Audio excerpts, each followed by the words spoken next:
Transport సిస్టంలో మెయిన్గా మనం లైవ్ ప్రాసెస్లో చెప్పుకోవాల్సిన టాపిక్ ఏంటంటే one of the most important topic like heart structure.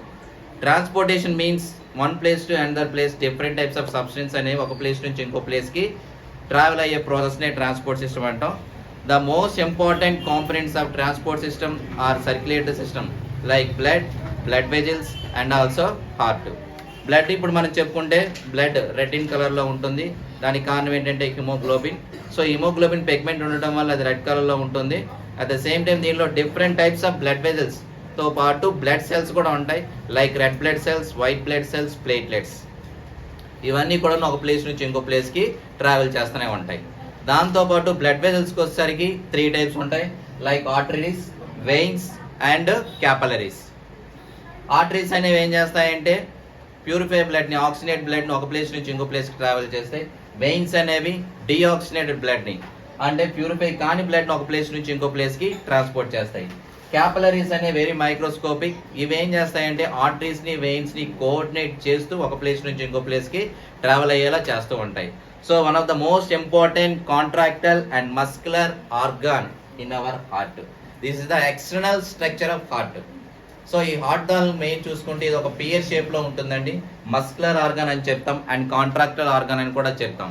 ఇది 2 లంగ్స్కి మధ్యలో ఉంటుంది, middle of the place. And దీన్ని ప్రొటెక్ట్ చేస్తూ మన తాలూకా రిబ్ కేస్, పక్క ఎముకలు అనేవి హెల్ప్ చేస్తూ ఉంటుంది దాన్ని ప్రొటెక్ట్ చేస్తూ. అండ్ ఈ హార్ట్ తాలూకా స్ట్రక్చర్ని మీరు అబ్జర్వ్ చేస్తే 2 మెంబ్రెయిన్స్ అనేవి ప్రొటెక్ట్ అయి ఉంటాయి. ఆ 2 మెంబ్రెయిన్స్ని పెరికార్డియల్ మెంబ్రెయిన్ అంటాం. ఈ పెరికార్డియల్ మెంబ్రెయిన్ ఏం చేస్తుంది, పెరికార్డియల్ ఫ్లూయిడ్ని రిలీజ్ చేస్తుంది. ఇలా రిలీజ్ చేయడం వల్ల హార్ట్కి సంబంధించిన ఇంజురీస్ కానీ, బ్లోస్ కానీ, షాక్స్ కానీ ఒకవేళ వస్తే వాటి నుంచి ప్రొటెక్ట్ చేస్తుంది అనమాట. దీంతో పాటు హార్ట్ని చూసుకుంటే మమ్మేలైన హార్ట్స్లో చూసుకుంటే ఓవరాల్గా 4 ఛాంబర్స్ ఉంటాయి. Upper chambers are called auricles, right auricle, left auricle. Lower chambers are called ventricles, right ventricle and left ventricle. ఈ 4 ఛాంబర్స్ ని కోఆర్డినేట్ చేయడానికి ఇక్కడ మనం చెప్పుకున్న arteries and veins and capillaries అనేవి యూజ్ అవుతాయి. ఆర్టరీస్ కి వచ్చేసరికి arteries carries oxygenated blood. So purified blood ను ఒక ప్లేస్ నుంచి ఇంకో ప్లేస్ కి ట్రాన్స్పోర్ట్ చేస్తే దానిలో aorta or aorta or another name of systemic artery, దీంతో పాటు పల్మనరీ ఆర్టరీస్ ఉంటాయి. సో వీటి తాలూకు ఫంక్షన్ ఏంటంటే ఇక్కడ సిస్టమిక్ ఆర్టరీ అనేది ప్యూరిఫై బ్లడ్ ను ఒక ప్లేస్ నుంచి ఇంకో ప్లేస్ కి ట్రావెల్ చేస్తాయి. ఆర్టరీస్ అనేవి వెరీ థిక్ గా ఉంటాయి.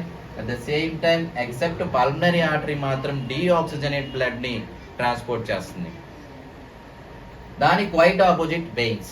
వెయిన్స్ లో 3 టైప్స్ ఉంటాయి. ఒకటి సుపీరియర్ వెనా కావా, 2 ఇన్ఫీరియర్ వెనా కావా, మిడిల్ లో ఉండేది పల్మనరీ వెయిన్స్. సుపీరియర్ వెనా కావా అనేది అప్పర్ పార్ట్స్ నుంచి అంటే మన బాడీలో ఉండే అప్పర్ పార్ట్స్ నెక్, హెడ్ నుంచి వేస్ట్ బ్లడ్ ని అంటే డీఆక్సిజనేట్ బ్లడ్ ని కలెక్ట్ చేస్తుంది. ఇన్ఫీరియర్ వెనా కావా అనేది లోవర్ పార్ట్స్ అంటే అబ్డామిన్ తో పాటు లెగ్స్ నుంచి వేస్ట్ బ్లడ్ ని కలెక్ట్ చేస్తుంది. దానికి క్వైట్ ఆపోజిట్ లో చూసుకుంటే పల్మనరీ వెయిన్స్ మాత్రం ఆక్సిజనేట్ బ్లడ్ ని ట్రావెల్ చేస్తుంది. ఇంకొచ్చేసరికి క్యాపలరీస్ అనే very microscopic tiny particle. In Latin word లో చూసుకుంటే దాన్ని ఒక హెయిర్ అని చెప్తాం. ఆర్టరీస్ ని, వైన్స్ ని కోఆర్డినేట్ చేస్తూ ఒక ప్లేస్ నుంచి ఇంకొక ప్లేస్ కి ఎలా ట్రావెల్ అవుతుంది అనే పని ఫంక్షన్ అంతా కూడా క్యాపలరీస్ లో ఉంటుంది అనమాట. సో ఇది ఓవరాల్ గా external structure of heart. So next క్లాస్కి వచ్చేసరికి మనం ఇంటర్నల్ స్ట్రక్చర్ ఆఫ్ హార్ట్ గురించి చెప్పుకుందాం.